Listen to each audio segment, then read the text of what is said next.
Hello everyone, it's me Izu, and today I will be reading Tsukauchi Did Not Sign Up for This by High on Fanfiction. Chapter 4, Gathering Intel, Gossip Nights and Birthday Party. Snow fell from the dark winter sky above Musatafu as the gentle moonlight landed on two figures seeking cover under the roof of a nearby building. Giving each other quick nods, the two purple-themed informants stood next to each other in silence, watching their usually gray world turn blindingly white. The taller of the two thought back to a certain October night filled with light conversations and small smiles that turned to sly remarks and laughter over the course of a couple months. She let out a quiet chuckle, making the man standing next to her raise an eyebrow as he lit a cigarette. She shook her head and turned back towards the streets, just as the wind lifted some of the snow off the ground and the roof above them. Their guest arrived. Ever since their not ideal first meeting, Zephyr insisted on meeting up with Kurai at least bi-weekly, with the excuse of getting information about what was going on in exchange for food and sometimes information of his own. They both knew it was BS, and while neither minded admitting that, they agreed that if anyone asked, they'd say information gathering instead of gossip night.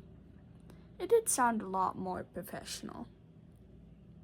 It started slowly, them mostly talking about what happened since they last saw each other, or sat in a comfortable silence. That dam broke when, while explaining something, Kurai mentioned her quirk. And I swear, I didn't even need to use my quirk. His vibe was so far off, she exclaimed and took a large sip of her hot chocolate. What is your quirk? The vigilante in front of her asked with a tilt of his head. It's fine if you don't want to tell me. I'm just curious. She took another sip, waving her hand dismissively. You're fine, kid. I kinda forgot I haven't told you. It's called Vibe Check. The name's pretty self-explanatory. Basically, the longer I spend around a person, the clearer their intentions and trustworthiness become to me. Really? Zephyr looked up with what she swore were literal sparkles in his eyes. That would kinda explain why you started to talk more with me. It's also great for your job. Being an informant, you can determine the trustworthiness of the people you're speaking to, and therefore can rank how likely they are to have lied about something, which could potentially... He stopped as his ramblings were met with a chuckle. Oh, please continue.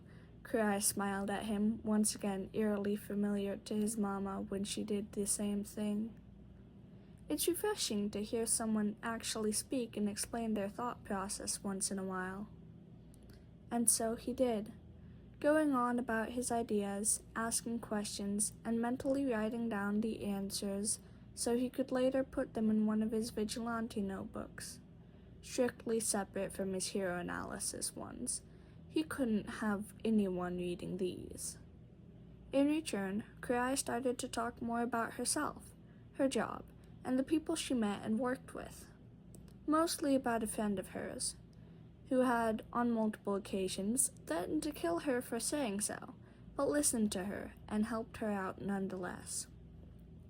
So you can imagine Zephyr's excitement when, after weeks of hearing about this mystery friend in denial, Kurai said she arranged a meeting for the two of them. Dobby wasn't as over the moon when she first proposed the idea. In fact, he wasn't exactly sure how she had convinced him to say yes to meeting this Zephyr guy. It probably had something to do with the woman's relentless poking and refusal to give up, or the promise of a free hot meal, and absolutely nothing with the fact the meeting has been arranged to be on his birthday.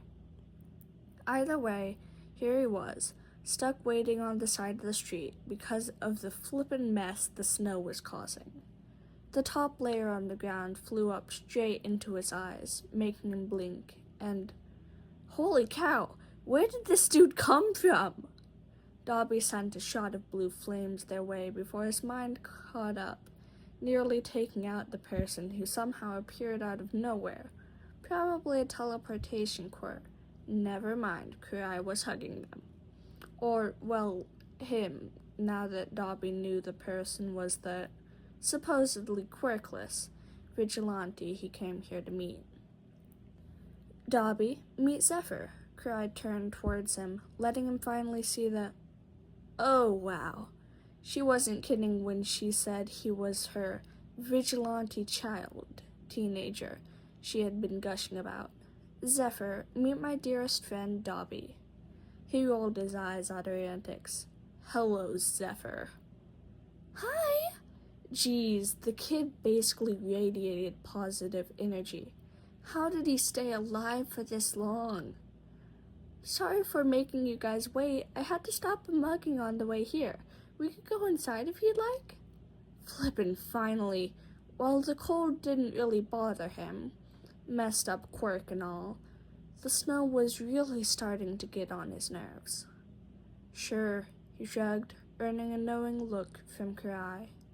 Darn her and her ability to read people like an open book. To be entirely honest, Kurai herself didn't know how she got Dobby to agree to meet Zephyr. She hadn't even tried to bribe him yet. Okay, maybe someone count the offer of free food and carefully choosing the meeting place to be the restaurant that sold the best soba in the area as attempts at bribing. But she hadn't even tried to bribe him with information, so the other things didn't count.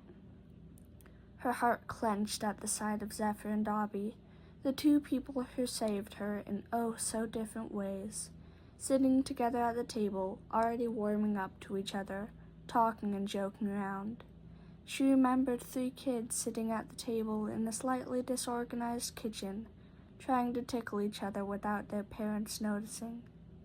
It took her everything to keep the tears out of her eyes and her, as Zephyr dubbed, sad memory smile off her face. In all the years they had known each other, Kurai hadn't heard Dobby speak or laugh half the amount he did in the few hours they ended up staying there. She didn't know how she did it, but making him meet the kid seemed like one of her best choices. There's the end of that chapter. Oh my word, I loved that. The fact that Izuku met with Dobby, and I wonder if that's like her childhood she's talking about there, because like 3 kids are at the table talking and laughing. That's so wholesome. I love it. Okay, yeah, that was awesome. Remember everyone to go on AO3 and try and read the fic if you have any time. Thank you. See ya.